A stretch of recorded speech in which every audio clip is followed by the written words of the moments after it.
یہ مبارک درخت کو مراد زیتون کا درخت طوفان نوح علیہ السلام کے بعد سب سے پہلا درخت ہے جو زمین سے گم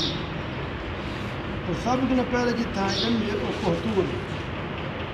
جتنا حضرت موسیٰ علیہ السلام اللہ کریم کے نال ہم کلام تھے زیتون کے درخت کی عمر بہت زیادہ تھی حتیٰ کہ بعض علماء نے فرمائے 3000 سال تک یہ درخت باقی تفسیر ساوی جلد نمبر 3 اور عبداللہ بن عباس رضی اللہ تعالی عنہما کی روایت سے فرمائی زیتون بہت سارے فائدے ہیں بہت سارے نفع ہیں ادھر تیل کو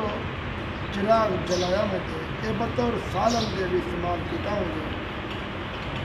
اور ان کی سر و جسم کے مالش بھی کریں گے چمڑے کی تباہ کرنائی میں کم آتے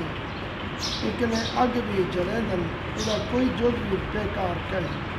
حتیٰ کہ ان کی راکھ کو ریچم دھوتے صاف کی دعوے دے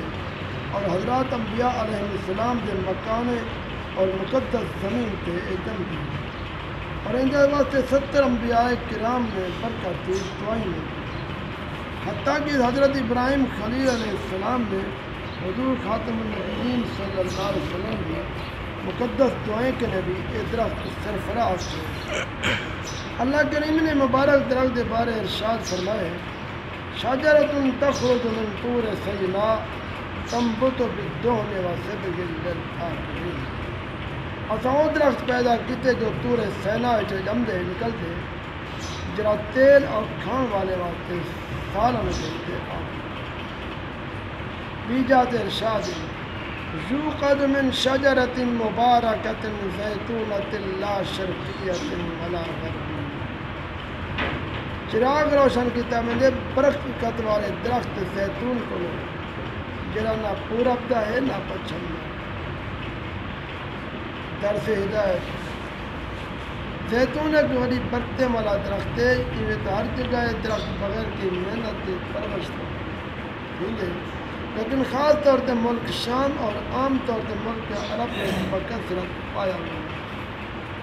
اور ان مقامات ہیں ادھر تیل بھی لوگ کثرت نال استعمال کریں حتیٰ کہ مکہ مکرمہ گوشت مچھی بھی یہ تیل دے تالتے لوگ کھانے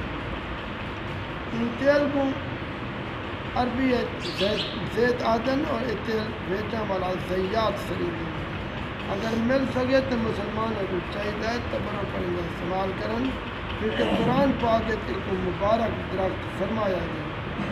70 انبیاء کرام نے دے برکت واسطے دعا فرمائیے یاد ہے کہ برکت متبرک تھی اور اس کو شک و شبہ کہیں جب بابرکت چیز ہے تو انہیں یقیناً فائدے ہیں اور نفع بھی زیادہ ہو سکے اللہ تبارک و تعالیٰ جو کچھ